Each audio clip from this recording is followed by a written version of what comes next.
buenos días a todos. Vamos a iniciar nuestra oración de esta mañana poniéndonos en su presencia, en el nombre del Padre, del Hijo y del Espíritu Santo. Amén. Como les comenté ayer, esta oración de 2 días toma la misma parábola. La primera parte de la parábola la reflexionamos ayer o de este encuentro, no es una parábola, de este encuentro con Jesús. Y ahora veremos la segunda parte de este encuentro entre Jesús y este hombre que quería saber qué hacer para alcanzar la vida eterna. Una vez que aquel hombre le respondió a Jesús, todo eso lo he cumplido desde muy joven, dice el Evangelio de Marcos. Jesús lo miró con amor y le dijo, solo una cosa te falta. Ve y vende lo que tienes, da el dinero a los pobres, y así tendrás un tesoro en los cielos. Después ven y sígueme. Pero al oír estas palabras, el hombre se entristeció y se fue apesumbrado porque tenía muchos bienes. Jesús, mirando a su alrededor, dijo entonces a sus discípulos, qué difícil les va a ser a los ricos entrar en el reino de Dios. Los discípulos quedaron sorprendidos ante estas palabras, pero Jesús insistió, hijitos, qué difícil es para los que confían en las riquezas entrar en el reino de Dios. Más fácil es a un camello pasar por el ojo de una aguja que a un rico entrar en el reino de Dios. Ellos se asombraron todavía más y comentaban entre sí, entonces, ¿quién puede salvarse? Jesús, mirándolos fijamente, les dijo, es imposible para los hombres, mas no para Dios. Para Dios todo es posible. Palabra del Señor. Les ofrezco esta breve reflexión para ayudar a la comprensión del texto y después a nuestra propia oración. Dice el Evangelio que Jesús lo miró con amor. Quisiera detenerme brevemente en esta mirada de Jesús, porque la transformación de una persona y la transformación de una estructura, puede ser la parroquial o de una comunidad, inicia precisamente en el sabernos mirados con amor por Dios. Es en el amor de Dios y por el amor de Dios que nosotros podemos aspirar a algo mejor en nuestras vidas. Porque nunca la fe comienza en el hombre, la fe comienza en Dios. La fe es una respuesta a una propuesta de Dios. La conversión es una respuesta a una propuesta de Dios. Entonces, no podemos nosotros transformar la comunidad si primero no nos transformamos nosotros.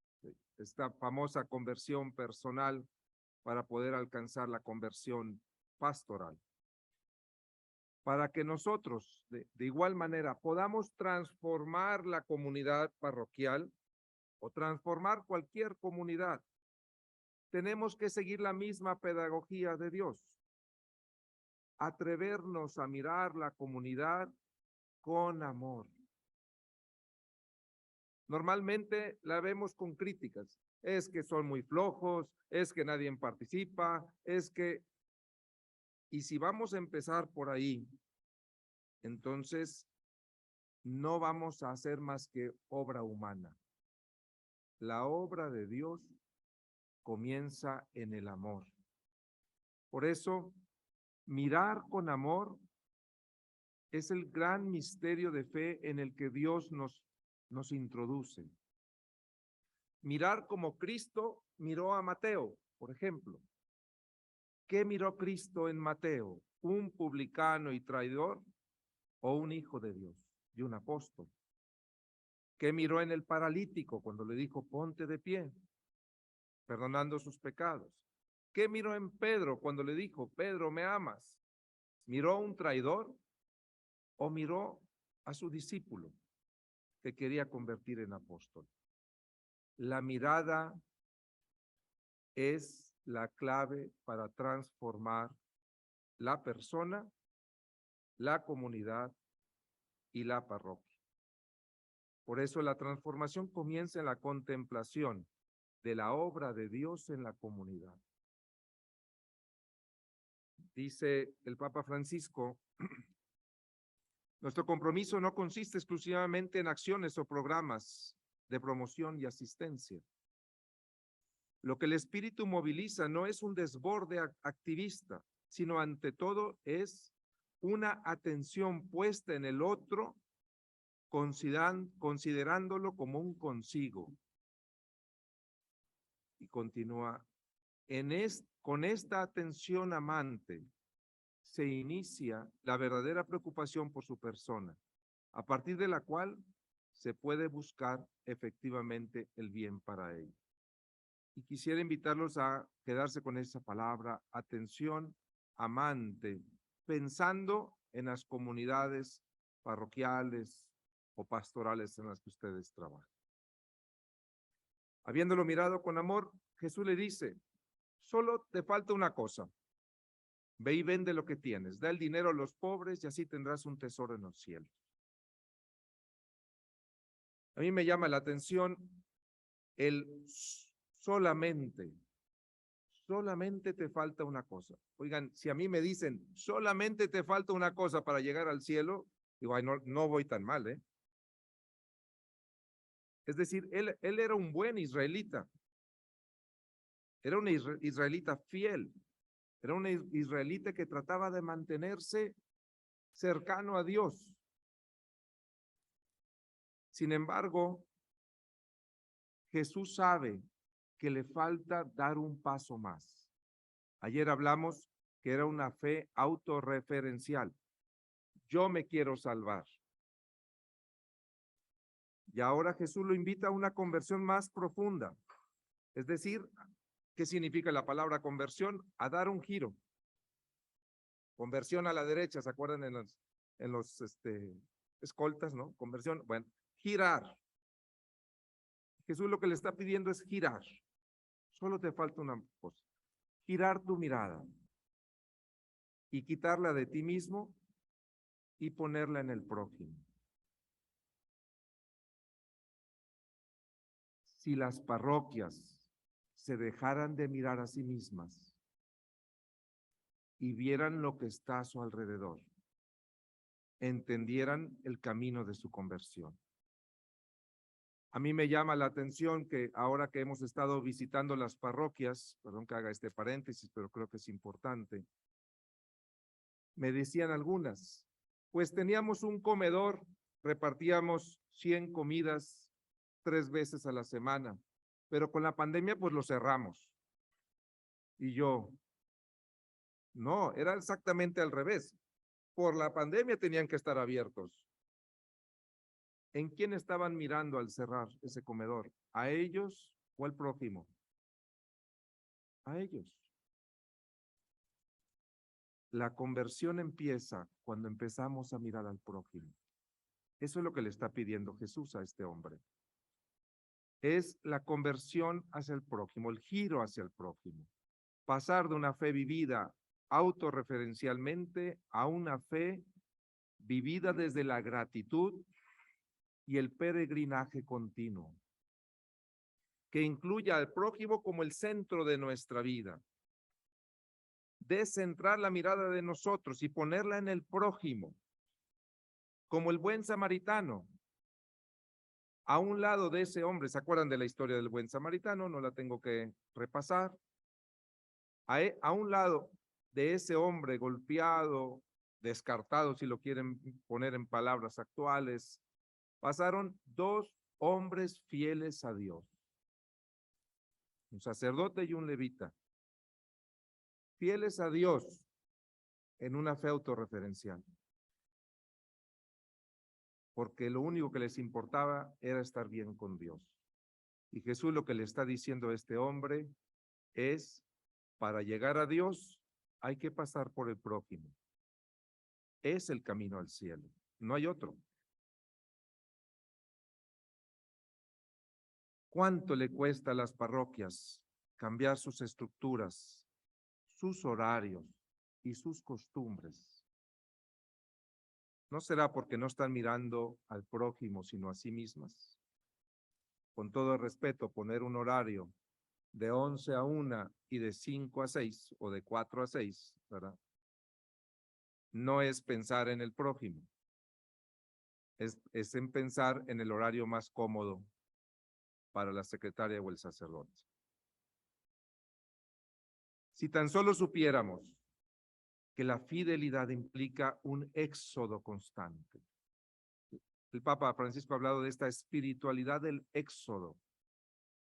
La espiritualidad del éxodo es la comprensión de que nuestra fe es un continuo peregrinaje que nos implica dejar atrás para seguir a Jesús. Una espiritualidad que no se vive así se mantiene en un conservadurismo estéril, en lugar de una renovación continua que nos hace fieles. Dice Evangelii Gaudium, citando un documento del Vaticano sobre las misiones, dice: toda la renovación, agentes, toda la renovación de la Iglesia consiste esencialmente en el aumento de la fidelidad a su vocación. Por ello, Cristo llama a la Iglesia peregrinante hacia una perenne reforma de la Iglesia en sí misma, en cuanto a institución humana y terrena. Después le dice Jesús, después de decirle solo una cosa te falta, le dice: ven y sígueme. Experiencias en las que el sujeto toma la iniciativa normalmente no tienen eco en Jesús. No es: Señor, yo te quiero seguir. ¿Se acuerdan qué pasa en el Evangelio cuando le dice: yo te quiero seguir? No, eso no me sirve. Cuando sana a aquel endemoniado y le dice: yo te voy a seguir, no, tú regrésate a tu comunidad. El seguimiento es iniciativa de Dios. Jesús le dice: ven y sígueme. Por ello, la conversión pastoral exige la conversión personal, que parte de un encuentro con Cristo que nos pide seguir sus pasos. A esto se refiere la sinodalidad cuando se habla de discernir el espíritu. Es preguntarnos qué nos está pidiendo Dios, no qué se nos ocurre a nosotros. Por eso el Papa insiste, no es una cuestión parlamentaria o democrática de ideología, saber quién tiene más fuerza. Es qué nos está diciendo el espíritu, porque Él es el que llama a la conversión. No somos nosotros con nuestras grandes ideas, son sus intuiciones que normalmente son como la brisa y no como el huracán. Hay que escucharlas. Discernir el espíritu y discernir el corazón de la comunidad. ¿Qué nos pide Dios hoy? ¿Qué estamos dispuestos a dejar para ser fieles a Él? Solo el tiempo, comprenderán ustedes, traerá la madurez que requiere el seguimiento y la conversión continua. Al oír estas palabras, el hombre se entristeció y se fue apesumbrado porque tenía muchos bienes. Es muy pobre la lectura de este evangelio cuando leen esto y piensan en la cartera, ¿no? En el dinero. ¿Cuál era la riqueza de este joven? La riqueza estaba en esa seguridad interior que era él el que era bueno. Era él el que iba a alcanzar el cielo. Era él y su mirada de Dios la que le iba a poder lograr su meta, ¿no? Que era buena, llegar al cielo. Pero solamente él y por él. Entonces, las riquezas de la parroquia, ¿cuáles son? A veces no son tan nobles, ¿eh? Y no estoy hablando de la cuenta bancaria de la parroquia, pero sí estoy hablando del estatus que me da, de la libertad que me concede para hacer lo que yo quiera y según mis ocurrencias, de la soberbia para decir que en la parroquia puedo vivir como yo quiera, haciendo que los demás nos sirvan y se acoplen a mis criterios. Alguna vez me topé con un sacerdote que después de 2 años de pandemia no había abierto el templo. Semana Santa del 2022 no había abierto el templo. Y me dice, padre, es que tengo que cuidar a la comunidad. Y le dije, no, hijo, tú te estás cuidando a ti mismo, no estás cuidando a la comunidad. Pero a veces nos cegamos y esas riquezas las pensamos como si fueran nuestros derechos, que las merecemos, que, que son nuestras y no, son de Dios. Entonces, yo quisiera invitarlos a que se preguntaran, muy brevemente, 2 minutitos de silencio. ¿Qué áreas de mi vida no me gusta que Dios las mire o que los demás las comenten, las cuestionen o me piden que las cambie? Normalmente cuando estamos ante Dios, abrimos nuestro corazón, excepto en este pedacito de nuestra vida que no quiero que me pidas que cambie. Recuerden, este hombre era bueno, había cambiado muchas cosas, pero había un detallito que no quería que cambiara. ¿Qué área de tu vida, qué ámbito de tu vida no quieres que mire Dios? ¿Cuáles son las riquezas que hoy no estarías dispuesta o dispuesto a negociar? Sí te sigo, pero esto no me lo quites. ¿Qué actitudes me impiden hoy vivir la espiritualidad del Éxodo para lograr la conversión pastoral de nuestra comunidad? Hagamos un momento en silencio para meditar en estas 3 preguntas. Se las repito muy brevemente. ¿Qué áreas de mi vida no me gusta que Dios o los demás cuestionen? ¿Cuáles son las riquezas que hoy no estaría dispuesto a negociar? ¿Qué actitudes me impiden vivir la espiritualidad del Éxodo para alcanzar la conversión pastoral?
Al ver esta actitud del joven o del hombre, dice Jesús, qué difícil le va a hacer a los ricos entrar en el reino de Dios.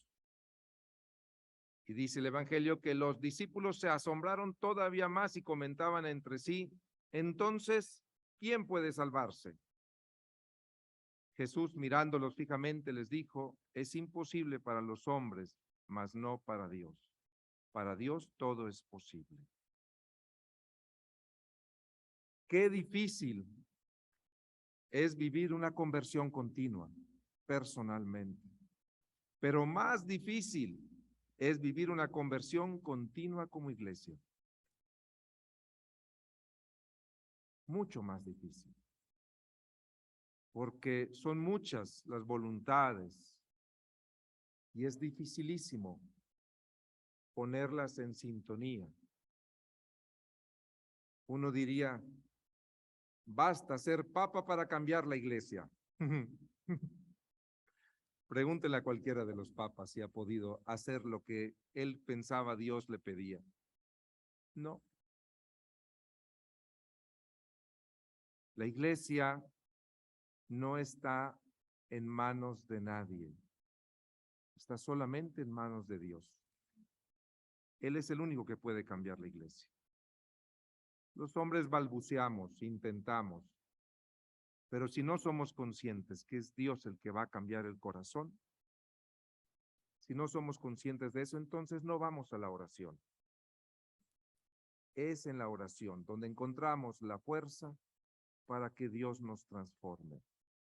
Dice el Papa Francisco, la conversión espiritual, la intensidad del amor de Dios y al prójimo, el celo por la justicia y la paz, el sentido evangélico de los pobres y de la pobreza, son requeridos a todos. Temo que también estas palabras solo sean objeto de algunos comentarios y reflexiones sin ninguna incidencia en la práctica. Y yo pensaba en este congreso. Bonitas conferencias, muy interesantes todas, pero si no llevamos a Dios esta reflexión, entonces el cambio no se va a dar. Es Él quien hace, quien logra la metanoia de la iglesia. Porque la iglesia es un misterio y así lo hemos de tratar, como un misterio que le pertenece a Dios y no a los hombres. No son nada más programas y actividades, son corazones los que tenemos que cambiar y eso los cambia Dios. Es Él quien conduce la barca, es Él quien derrama su espíritu, es Él y solamente Él quien asegura nuestra fidelidad. Por eso, en esta mañana los invito a abrir nuestros corazones a su infinito amor y a vivir este día con esperanza, reconociendo con gozo su presencia, porque Él es el que pasa enfrente de nosotros para transformar nuestros corazones. Y yo, al estar haciendo esta meditación, recordaba y me trataba de pedirle a Dios el gozo que sintió aquel discípulo en la barca. ¿Se acuerdan después en la resurrección? Que grita, es el Señor. ¿Se imaginan ustedes el gozo que sentía ese discípulo? Es el Señor. Y entonces Pedro se lanza tras de él. Eso es lo que tenemos que reconocer en nuestras comunidades para poder vivir la verdadera conversión o metanoia personal y pastoral. Pongamos nuestra presencia, nuestros trabajos, nuestra reflexión de este día en manos de Dios, diciendo juntos, Padre nuestro, que estás en el cielo, santificado sea tu nombre. Venga a nosotros tu reino. Hágase tu voluntad en la tierra como en el cielo. Danos hoy nuestro pan de cada día. Perdona nuestras ofensas, como también nosotros perdonamos a los que nos ofenden. No nos dejes caer en la tentación y líbranos del mal. Dios te salve María, llena eres de gracia. Señor es contigo. Bendita eres de todas. Jesús, Santa María, Dios, ruega por nosotros los pecadores, ahora y en la hora de nuestra muerte. En el nombre del Padre, del Hijo y del Espíritu Santo. Pues buena reflexión y que dé Dios muchos frutos de ella. Gracias.